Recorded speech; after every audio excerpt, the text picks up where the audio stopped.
bicicletas. Pedalar por aqui é seguro, tranquilo, agradável e a preferencial no trânsito diante dos veículos motorizados é sempre minha.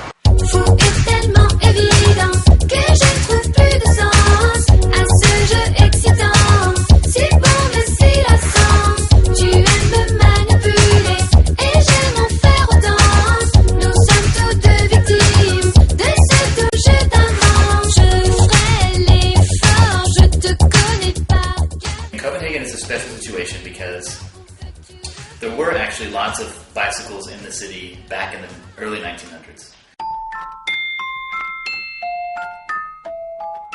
And then in the 50s came the cars. And you can look at pictures of Copenhagen in the 50s, 60s, and 70s, and there were no bicycles on the road. So for 30 years they disappeared.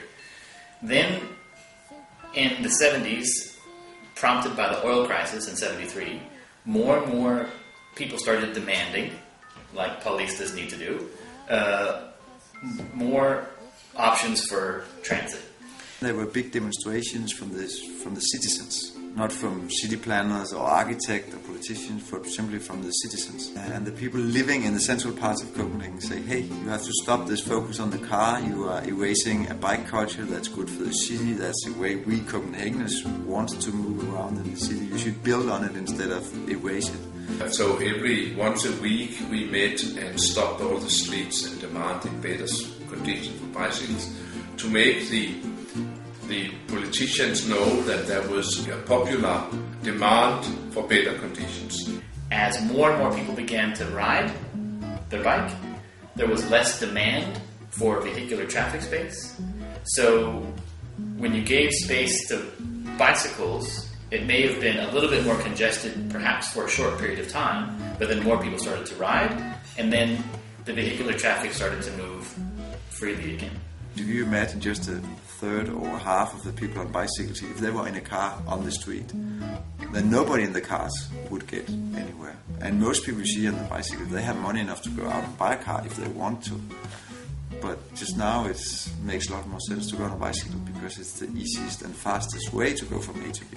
Too late somehow, it's got us wonderful now. And I say, what have we done to ourselves? I mean, what have we done? Got nothing new, telling me, telling you. And the sky isn't blue like the blue that we knew. Em uma equação com fatores como turismo, tempo de deslocamento, necessidade de investimento em infraestrutura e saúde pública, chegou-se à conclusão de que a cada quilômetro percorrido por uma bicicleta, a cidade ganha 1,22 crônicos, enquanto que a cada quilômetro percorrido por um carro, a cidade perde 79 centavos de crônico.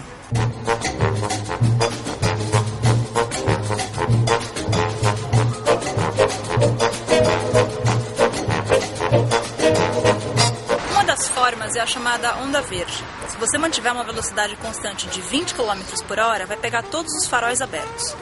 Para você ter uma ideia, a velocidade média de locomoção dos carros em São Paulo é de 13 km por hora. É mais devagar que uma galinha. Mas Copenhague é uma cidade pequena e o trânsito de São Paulo é infernal. E outra, pedalar em cidade grande é perigoso.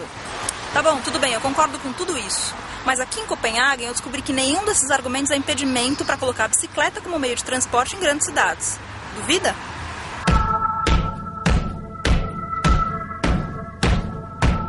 It's absolutely possible to make bicycling part of transport in big cities, completely. But the key is to think about how the bicycle becomes an integrated piece of the wider transport system. You can't think that someone's going to ride their bike from point A to point B 35 kilometers in the summer. They're not going to do it.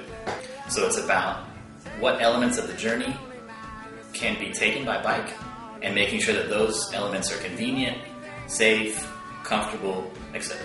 All the people that are on the road that are taking short trips, if they could take their bike just for that, a portion of their trip, then you eliminated some of the congestion for people that need to take longer trips. Maybe you bike 5 or 6 kilometers of your 30-kilometer journey, but that makes the congestion of the entire city much better.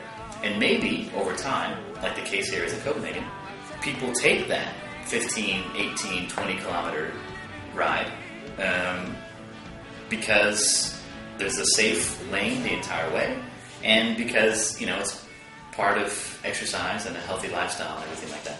You never ever saw it coming at all. A lot of the motorists are also cyclists. So there's not this antagonistic relationship between one or the other. If you want not to look at bicycling as a fine extreme sport, I survived today, maybe I survive tomorrow. You need a good and safe infrastructure. Because it's very easy to make plans. It's very easy to make goals. The hard thing is to take the decisions that makes it possible to reach the goals. É economicamente viável e vantajoso. É possível. É bom para a saúde de quem pedala e da cidade. O que a gente está esperando mesmo?